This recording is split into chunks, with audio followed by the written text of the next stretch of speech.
You can find the Member Jungle Events module in the top navigation when you're logged in as administrator. When you first come to the Events module, you will come to the dashboard page, which will give you a rundown on how your events are performing with some various widgets containing reports and statistics from your Events module. The first widget you will see will be a pending payments widget, and this will only display automatically if you offer manual payment methods to your members when they're purchasing event tickets. You set up your event payments in the settings area. So let's firstly talk about how you can configure your Member Jungle Events module before you first create your events. Under the settings options in the left navigation, you'll find payment settings. You need to be logged in as a full site administrator in order to see this area. In here, you can configure what payment options you're going to offer to your members when they're purchasing event tickets. By default, the Stripe payment method, which will accept credit cards via your online gateway, will be set to public and will be your default payment method. You do have the option also of selecting cash, check, or direct deposit to offer these manual payment methods to your members.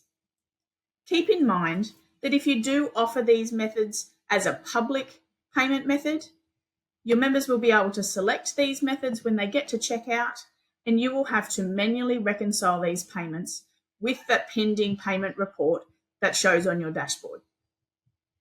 Take note of the before and after sales message that display on this screen, and be sure to add in your BSB and account number and any instructions that you may have that need to be included for your members to know how and when to pay.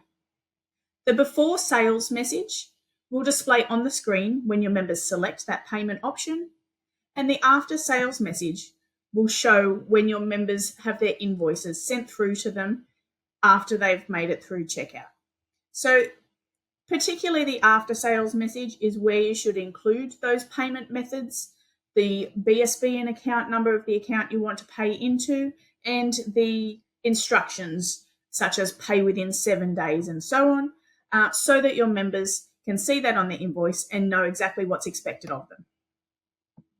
You do also have the option of turning any of these methods to admin only, which means as administrator, you can log in, you can register on behalf of members, and you can process these manual payments from the administrator side. This will then not offer these methods to your members when they are purchasing and going through checkout. By default, they will only have the Stripe online gateway, but administrators can accept these other payments if this is set to admin only. Be sure to save your changes before you finish in this area so that those payment options are all set and become available for your members according to how you've configured them in this area. Another setting that you should consider setting up prior to starting creating your events is the event types.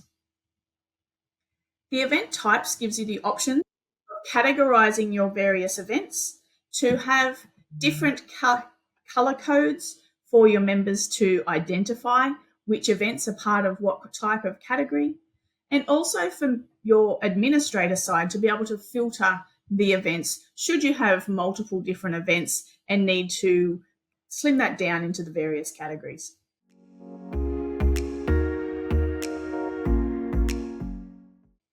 To add an event type, you just click on the Add Event Type button here, complete the type, add a color if you would like to highlight it, and you can add a description if you choose. That will then just come into this area and display in here, ready for you to select these options from a drop-down when you're creating your event. Okay, let's have a look at the events list and how we can go about creating our events. On the left-hand side in the navigation, you'll see List Events. Clicking on this will take you to a list of all of the events that you currently have on offer. And you have various filters at the top here so that you can filter how you see these events, which events you'd like to see using custom dates, the event types that we just spoke about, and if you use the site-wide categories module, you will also be able to categorize your events using the categories set up in the module and filter the report here accordingly. You can also export a list of all of your events into a CSV format so that you have an external file that includes the event name, date, how many registrations you've got, and how many tickets are still available for that event. Okay, let's have a look at creating an event. To create an event, click on the Add Event button up in the top right or over in the left navigation. In this area, you will see that you have a form to complete with various tabs with all of the settings to configure your event to your requirements. The first thing you will need to do, and you'll notice that it is a required field, is to create an event name. You'll also need to create a start and end date and time. You can select if this event should be recurring. This is useful for things like a monthly meeting. And you can then set that this event should be set, for example, every month on the third Tuesday or every month on the 17th. And you can set whether this is going to repeat every one day, week, or month, or change that to bi-monthly, for example. You can set when that repeat should stop. You can configure which time zone the event is going to be held in. So if you have an event that's going to be held in a different time zone to your current one, then you can change it from the default for your site. But the site will default to whichever time zone your website organization settings are configured to. You can select from the event types that you've previously configured in the settings, add in a short description, which shows on the events list page and the calendar widgets, and also event long description. And in here you can add as much information as you'd like to about the event. You can add additional images, links, documents, and more. And you can include all of the information that you need to for this event. This long description is displayed for your members when they click on the event to go in to see the full details. If you use the site-wide categories module, then you'll find the categories below the event description field, and you can categorize your events in here so that they display according to those categories when you use the various widgets that tie in with that module.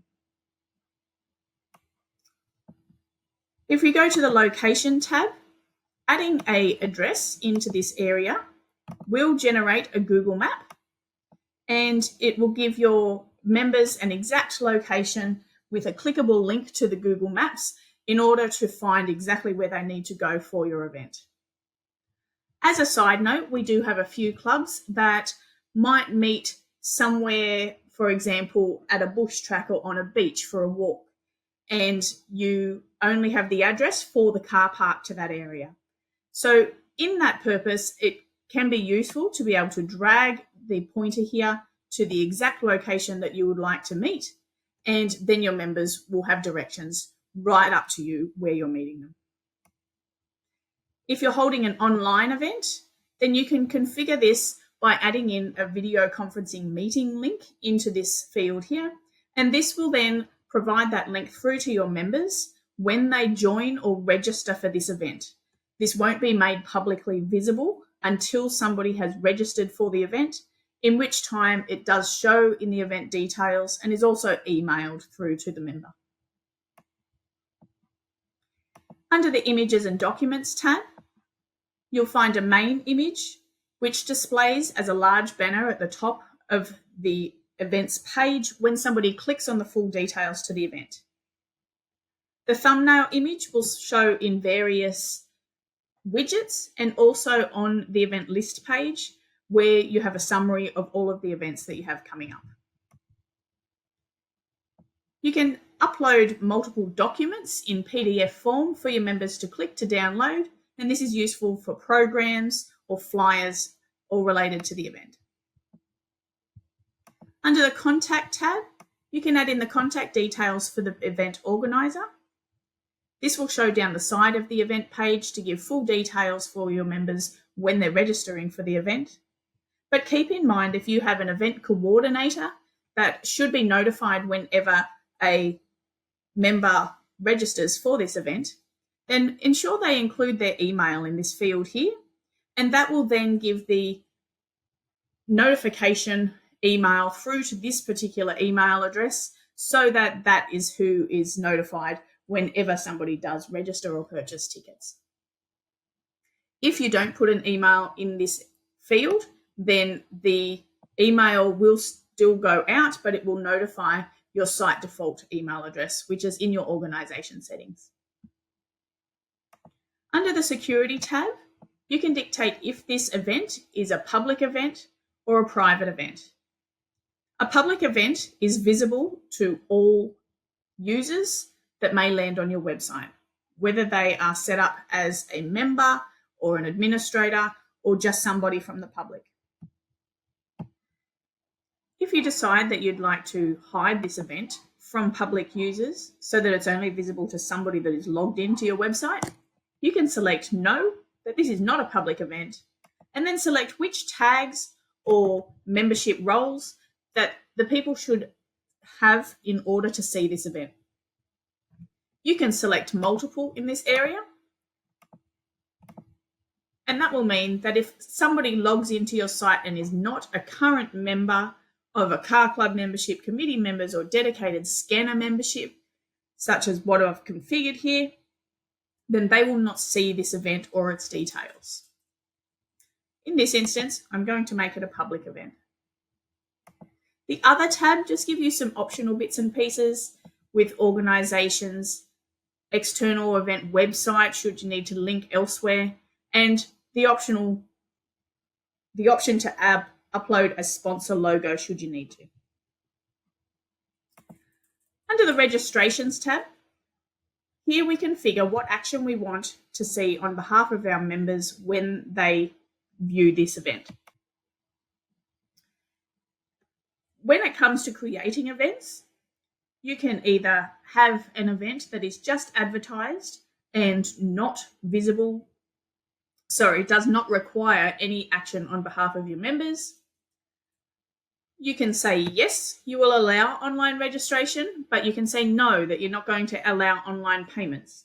And in this case, it's going to create an event that collects registrations from your members. And that's just like an RSVP. I can say myself and 2 friends are coming, and you just get a total count of how many attendees to expect.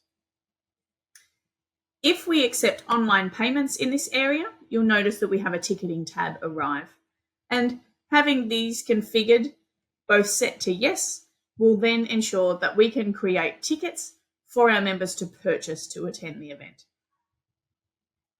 The below settings here just give you some optional extras when it comes to administering your events. If you configure to share the registrations, your members will be able to see who is coming to the event and how many people are expected. This can create a little bit of an excitement for your members and encourage them to register. You can set to display the remaining availability to your members, which will let them know how many positions or tickets are still available and can create that sense of urgency as far as they're running out and they need to action it soon in order to be able to attend the event. When your event is sold out, if you set a maximum amount of registrations or tickets, you can configure a custom message to your members to advise them that this event is sold out, and hopefully they can act faster next time. You can configure what the register button says for your members, whether that's purchase tickets, buy a ticket, click here to attend, and so on. You can configure exactly what you want that button to say in order to request that call to action from your members. If you would like to have a chat room that all of the members that are registered for this event are automatically allocated to, you can select yes in this field here, and that will then put all of those members grouped together in their own chat room for you to keep them up to date as the event approaches, during the event, and after the event also if you choose.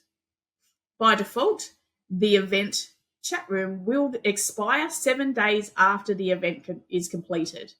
So if you would like to change that so that it is sooner or later than those 7 days, you can configure that in this linked chat room end date field. The maximum registrations is for when the ticketing field is turned off.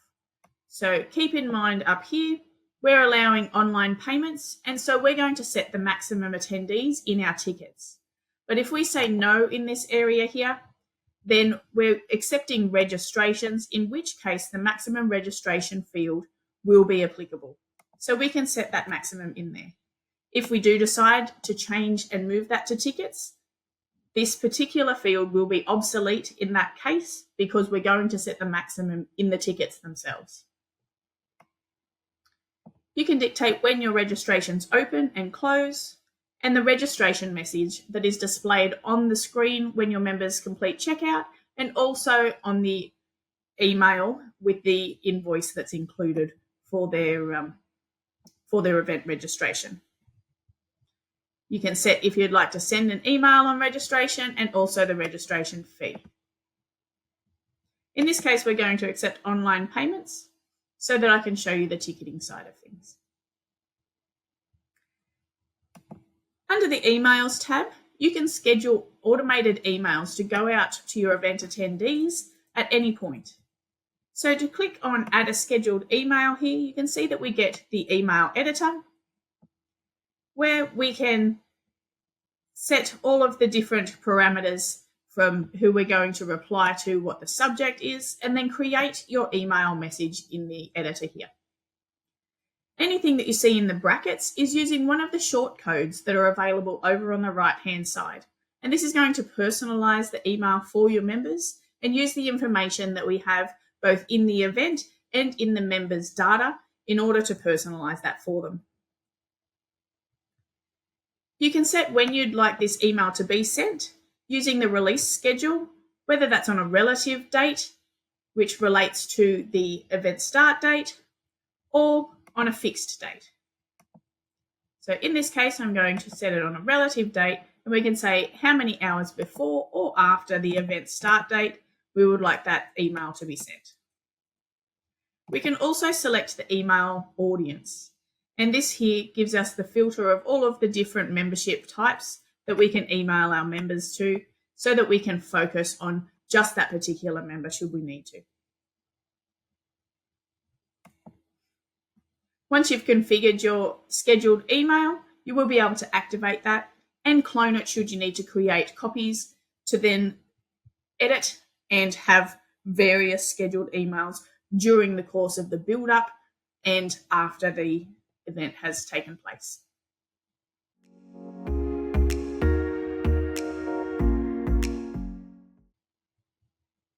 We're now going to have a look at ticketing, and this is to create an event that is ticketed for your members to attend. To create tickets for your event, click on the Add Ticket button and you'll find several settings in this area in the pop-up. Give your ticket a name. You can give it a description if you choose, and set the price that you're going to charge for your ticket.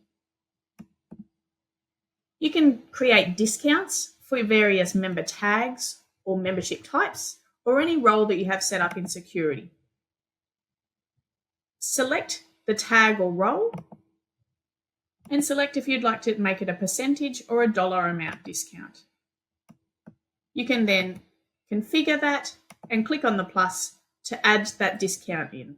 And now whenever someone logs in with that tag, they're going to see that price reflected. You can restrict particular tickets down to member roles or tags, and this will ensure that your members have access to just the tickets that are available to them once they're logged in.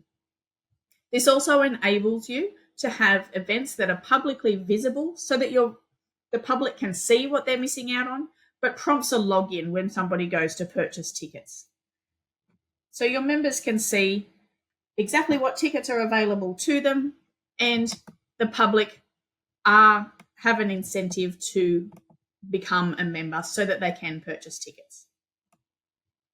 You can set the number of tickets that are available, the minimum tickets and the maximum tickets per member per transaction. You can also create ticket fields where you can collect the information on who this ticket might be for. You might collect dietary requirements, and you've got a drop down here of all the different types of options that you can have here. You can reorder these ticket types, and keep in mind that these ticket fields are asked per ticket sold. So if you have a member that buys 4 tickets, they're going to be asked these questions 4 times. And that is so that you're collecting that data for every single attendee. This information will be exportable when you export your tickets so that you have a full attendees list with any dietary requirements and names of the attendees all at hand.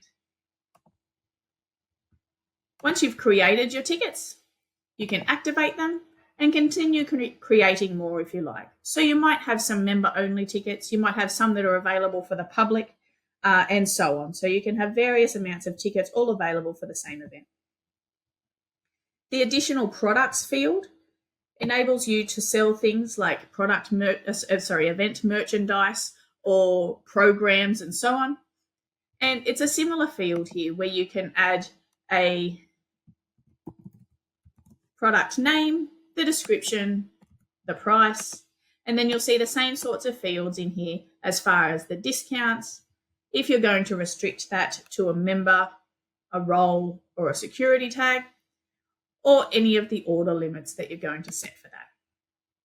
And again, you will then just need to activate that. You'll notice that you have a refund policy section down the bottom here, where you can select if you provide any refunds for cancellations. Keep in mind that the system does not automatically refund a member if they cancel a ticket, but this section just advises them of what your refund policy is so that that expectation is set from the start. That is a required field when you're setting up your event tickets. Now, when I click on Save and Close, because I have created this as a recurring event, this is going to generate all of the different events according to my program and when and how I have set that up.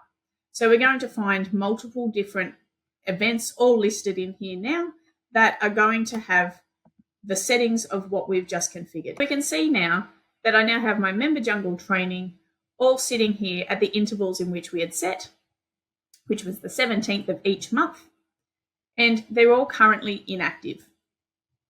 I can now activate the first one of those events, and that will ask me if I'd like to update all of the other events accordingly as well.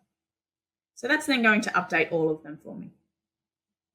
Any edits that I make to this event is also going to give me the option to push those changes all the way through.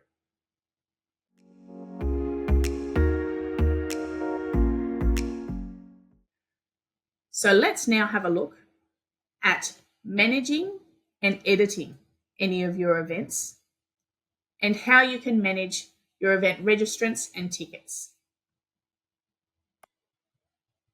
So you can manage your events from this List Events page. In this area, we can identify which of our events are ticketed, which is this icon here, which are accepting registrations, which is like an RSVP, and if we have some that are just going to be advertised with no action required on behalf of the member, then there won't be an icon in this area at all, which indicates that they're just advertised.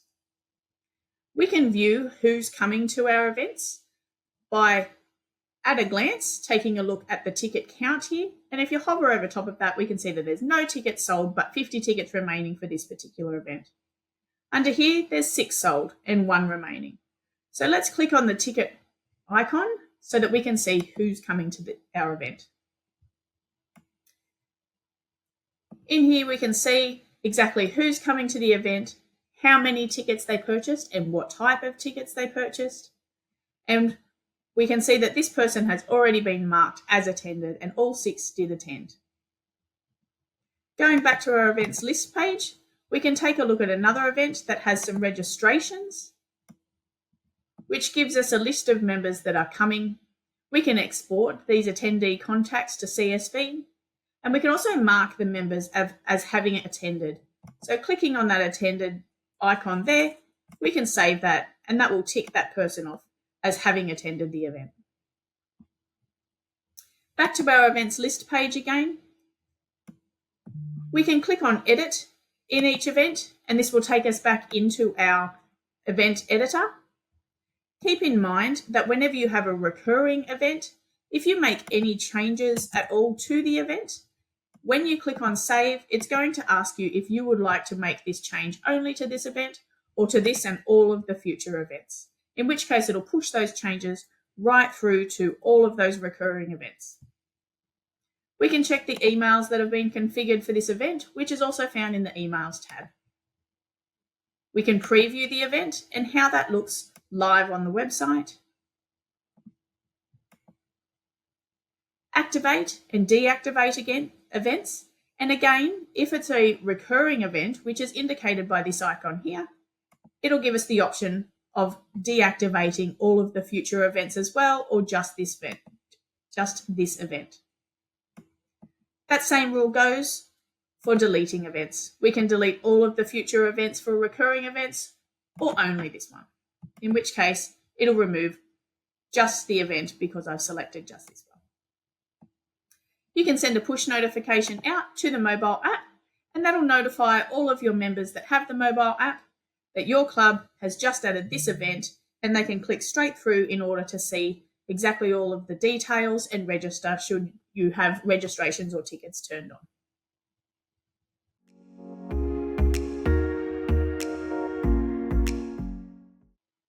Okay, so let's now take a look at event reporting. You will find the reports listed in the left navigation, and firstly we'll take a look at the sales report. In this area, you can filter the events by a specific event or use the date range filter. You can also filter if you'd like to find all the upcoming events, completed events, events in the next 7 days, or the events in the last 30 days to filter your results. Below, in the report, you will see exactly how much money has come through in ticket sales. We can click the view orders to see exactly how much has gone through. Oh, apologies, I selected one with none. Exactly how many purchases have gone through for that event. And we can export those tickets out into a CSV format.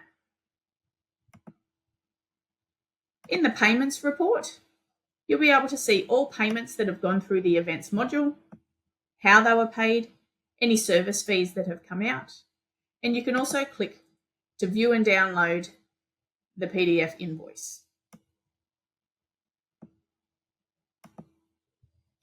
Again, you have the same filters at the top where you can select all events or a specific event, and you can also filter the payment type so that you can see exactly how the people paid and filter your results that way.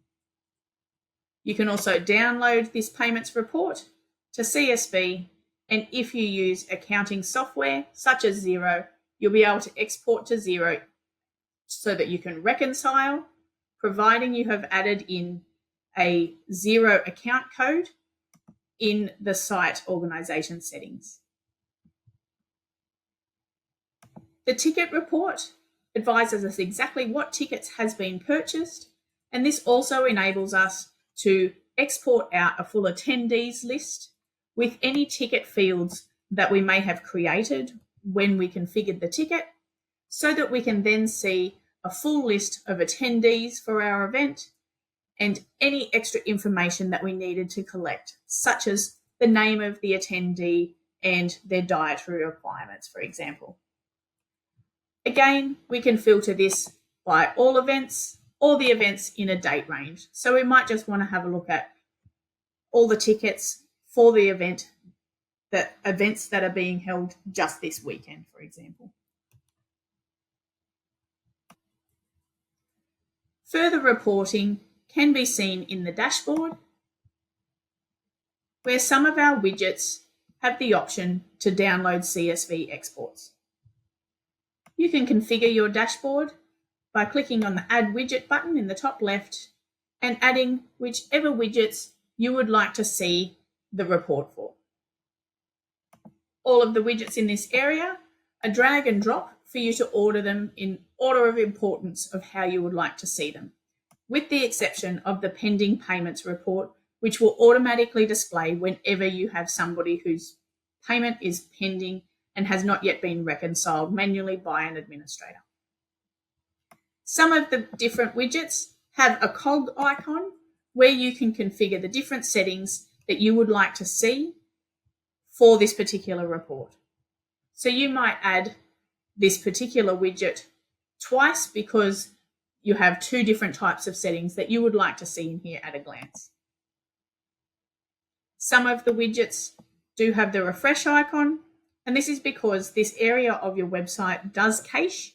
So occasionally if you make changes, you might want to refresh that so that you know that it's current information that's displaying in that report.